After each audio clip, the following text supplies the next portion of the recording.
안녕하십니까, 조국입니다. 지난번 친절한 청와대 소년법 개정 청원 답변으로 인사드리고 다시 나오게 되었습니다.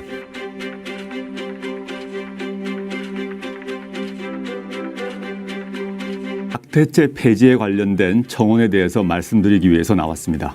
낙태죄 폐지 청원은 원치 않는 출산은 여성은 물론 태어나는 아이, 국가 모두의 비극으로 여성에게만 죄를 묻고 처벌하는 현행 낙태죄를 폐지해달라라는 내용으로 지난 9월 30일 게시 이후 한 달 만에 약 23만 명의 추천을 받았습니다.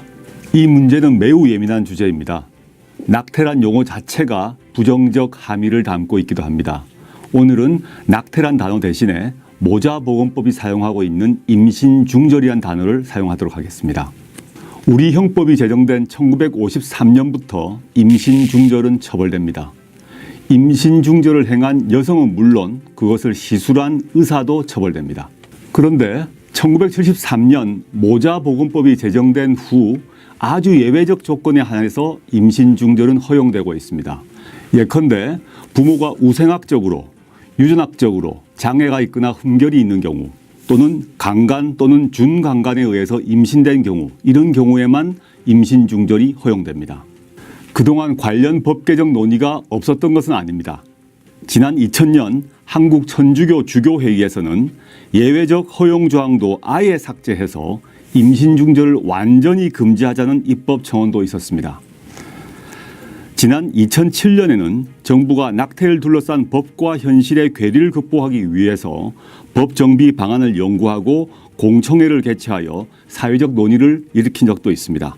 당시에는 낙태 예외 조항에 본인 동의 사유와 사회 경제적 사유를 추가하고 배우자의 동의 조항과 우생학적 유전적 사유를 삭제하는 등이 논의되었습니다.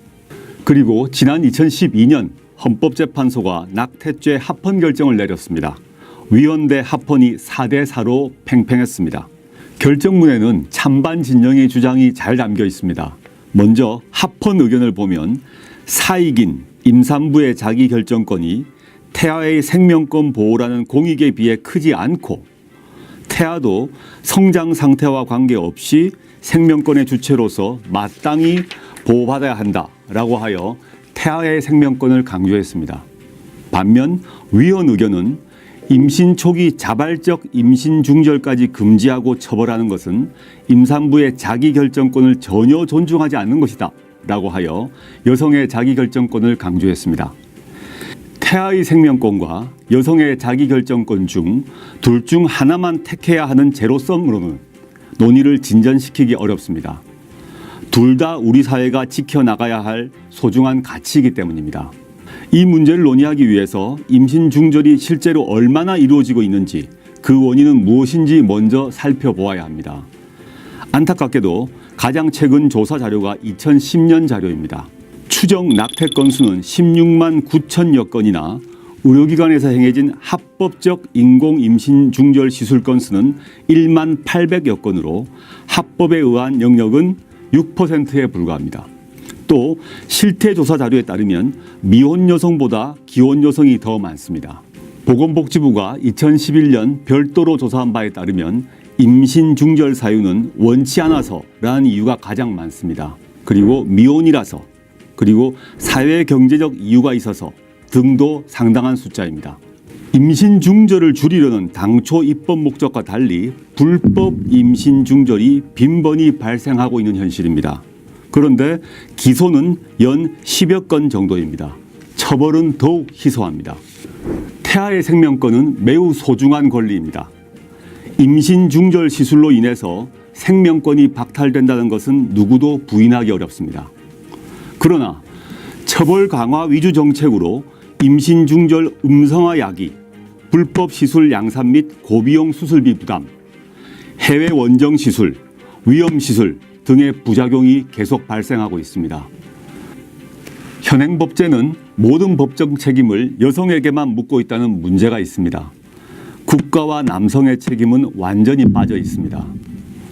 여성의 자기결정권 외에 불법 임신 중절 수술 과정에서 여성의 생명권, 여성의 건강권, 침해 가능성 역시 함께 논의되어야 됩니다. 이제는 태아대 여성, 전면 금지 대 전면 허용, 이런 식의 대립 구도를 넘어서 사회적 논의가 필요한 단계입니다. 교제한 남성과 최종적으로 헤어진 후에 임신을 발견한 경우 어떻게 해야 합니까? 둘째, 별거 또는 이혼 소송 상태에서 법적인 남편의 아이를 임신했음을 발견한 경우 어떻게 해야 합니까? 실직이나 투병 등으로 인한 경제적 어려움으로 아이 양육이 완전히 불가능한 상태에서 임신했음을 발견한 경우 어떻게 해야 합니까? 이러한 세 가지 경우 현재 임신 중절을 하게 되면 그것은 범죄입니다. 근래 프란체스코 교황은 임신 중절에 대해서 우리는 새로운 균형점을 찾아야 한다라고 말씀하신 바 있습니다. 이번 청원을 계기로 우리 사회도 새로운 균형점을 찾았으면 좋겠습니다. 이번 청원을 계기로 정부는 법제도 현황과 논점을 다시 살펴보게 되었습니다. 여성가족부와 보건복지부, 그리고 청와대 법무비서관실, 여성가족비서관실, 국민소통수석실 담당자가 세 차례에 걸쳐서 쟁점을 검토하고 토론했습니다. 그리고 현재 헌법재판소에서 다시 한번 낙태죄 위헌 법률 심판 사건이 진행 중입니다. 그 과정에서 새로운 공론의 장이 마련되고 사회적 법적 논의가 이루어질 것으로 전망합니다.